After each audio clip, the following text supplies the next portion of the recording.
तर अवतारला एका नव्या, सिनेमॅटिक आणि जास्त वास्तववादी रूपात पाहूया. एका लाडक्या कार्टूनला एका कठोर सिनेमॅटिक जगत कसं बसवलंय तेच पाहणार आहोत. गोष्टीची सुरुवातच होते एका अशा जगातून जे 100 वर्षांच्या युद्धाने पार उद्ध्वस्त झालंय. इथे दक्षिण ध्रुवावर जगणं म्हणजे रोजची एक लढाईच आहे. सगळीकडे फक्त भयाण वास्तव. साका आणि कटारामध्ये तणाव आहे. एकीकडे जगण्याची धडपड, तर दुसरीकडे जबाबदारीचं ओझं.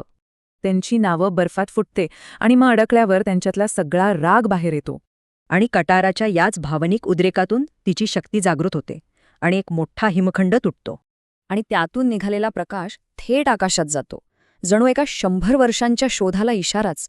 आणि दुसरीकडे आहे प्रिन्स झुकोचं गंजलेलं औद्योगिक जहाज. वातावरणात कमालीचा तडाव. बर्फातून बाहेर येतोय सानुमारू, नवीन अवतार. तो गोंधळलेला आहे पण तितकाच खेळकर. म्हणजे बघा, एकीकडे सानुमारूचा खेळकर स्वभाव आणि दुसरीकडे झुकोचा शिकारीसारखा ध्यास. ते परत येतात एका अशा गावात जिथे फक्त लहान मुलं आणि म्हातारी माणसं उरली आहेत. साकाला मात्र लगेच शंका येते. त्याला वाटतं की सानुमारू नक्कीच फायर नेव्हीचा गुप्तहेर आहे. इकडे झुकोला मात्र धीर नाही. त्याला मूलभूत गोष्टींऐवजी थेट प्रगततंत्र शिकायचंय. त्याला वाटतं की अवतार 100 वर्षांपासून सराव करतोय, त्यामुळे त्याला खूप शक्तिशाली बनावं लागेल.